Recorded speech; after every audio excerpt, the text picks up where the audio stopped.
Dios les bendiga, soy el pastor Gilberto Gutiérrez de la Iglesia Bautista Ores de México DF. Me da mucho gusto saludarlos en este miércoles 3 de mayo 2017. Estamos con el Salmo 67, la última parte, tercera y última parte. Fundamentos para vivir en tiempo de crisis. Exhortación a las naciones para que alaben a Dios, al músico principal en Eguinot, Salmo, Cántico. Antier y ayer aprendimos 4 bases de la vida, especialmente para aplicarlas en tiempo de crisis. Una experiencia fundamental, un encuentro con Dios. Un propósito fundamental de la vida, compartir nuestra experiencia de conocer a Dios. Y una señal de vida fundamental, alabanza a Dios. Y un resultado fundamental, justicia social. Y esto tiene que ver con comportamiento, con ética cristiana. Ya dijimos que este salmo se escribió en un tiempo de crisis del pueblo de Dios, así que podemos aplicarlo a nuestra vida muy fácilmente, pues vivimos también en tiempos de crisis. Contravalores, guerra, odio. Aunque vivimos en el tiempo de la comunicación, la soledad es uno de los problemas también. Así que en tiempos de crisis como el de ahora, podemos aplicar estos fundamentos, estas bases de la vida. Sigamos buscando y encontrando bases sólidas, fundamentos para toda la vida, pero especialmente para el tiempo de crisis. He aquí algunos más. Primeramente, el versículo 5 es un estribillo. Este verso se repite del verso 3. Ya lo estudiamos, lo analizamos, pero es conveniente saber que se repite como estribillo, porque también es una enseñanza fundamental.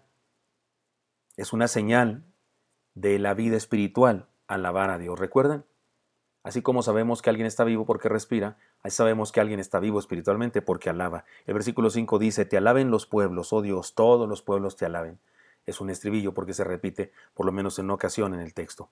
Pero otra base o fundamento es esta, dinámica o ley fundamental, un Dios que bendice.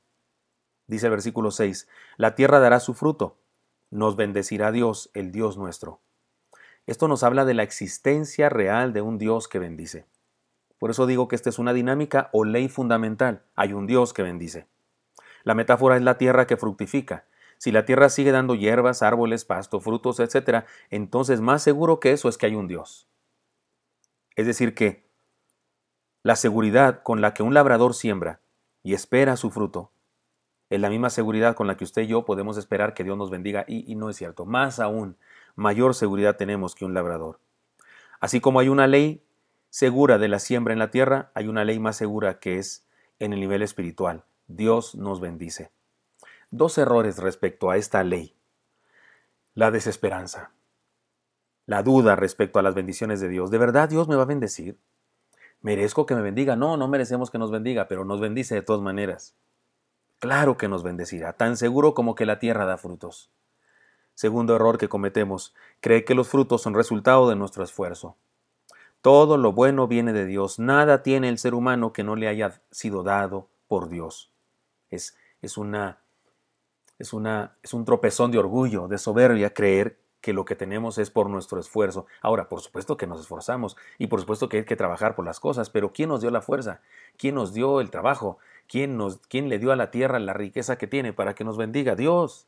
Así es que la causa última de todas las cosas y la causa primaria de todas las cosas es Dios. Esta es una ley, una dinámica de vida. Dios bendice, tan seguro como la que la tierra da frutos.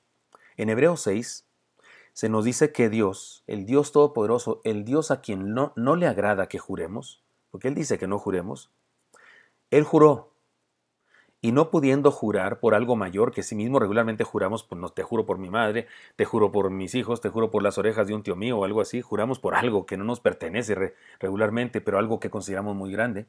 Dios, ¿por qué cosa iba a jurar? Si Él es lo más grande que existe. Entonces juró por sí mismo. La Biblia dice en Hebreos 6 que interpuso juramento, y este fue su juramento, que antes de juramento fue promesa. De cierto te bendeciré. Esto es ley. Esto es una dinámica fundamental de la vida. Dios bendice. Incluso bendice a los que creen en Él y a los que no creen en Él, porque hace salir el sol sobre justos e injustos, porque es bueno. Por supuesto que a quienes creemos en Él, pues no solamente nos bendice con oxígeno, tierra, sino que nos bendecirá con la vida eterna también. Por eso conviene creer en Él.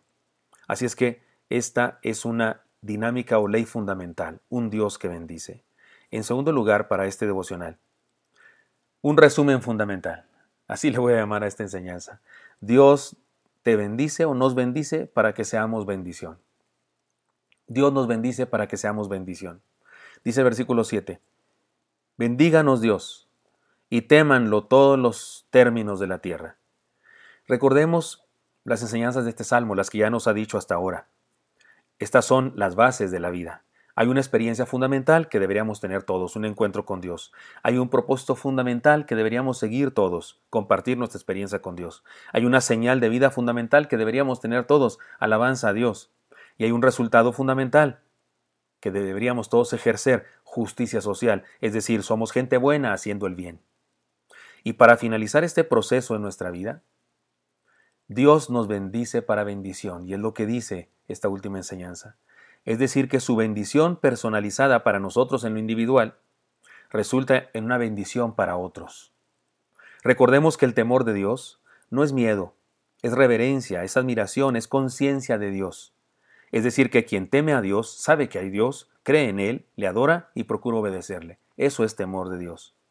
Así que la declaración, bendíganos Dios y témanlo todos los términos de la tierra, podría traducirse así.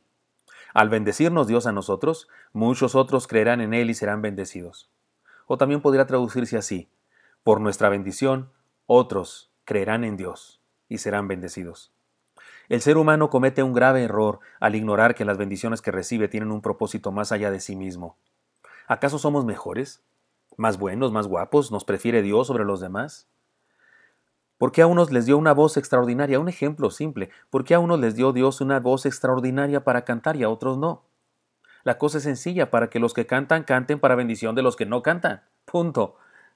Si alguien tiene una voz hermosa y tú no la tienes, pues es que la tienes para que te cante, para que lo escuches y te recree tu oído, para que te bendiga con su canto.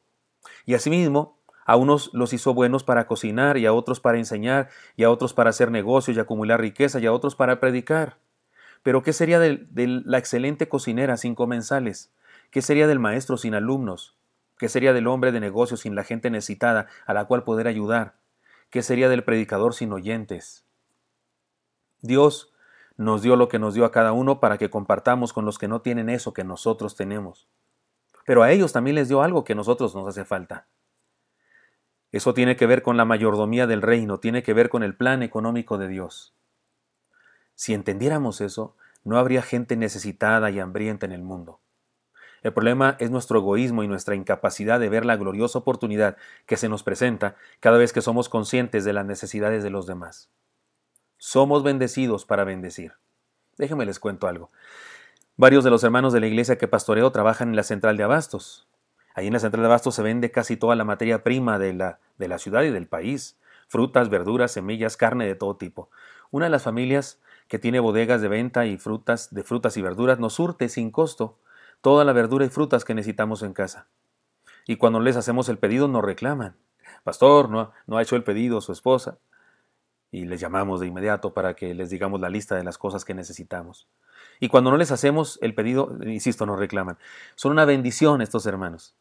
Otro de los hermanos en cierta ocasión, que también trabaja ahí en la central de abastos, que también tiene su bodega, le visité a varios hermanos en la central de abastos, y cuando llegué a la bodega del hermano, el hermano me llenó, me puso varias rejas de mandarinas, esas gigantes hermosas, en la camioneta, y me decía insistentemente, perdón, pastor, perdone usted, solo tengo mandarinas para que se lleve.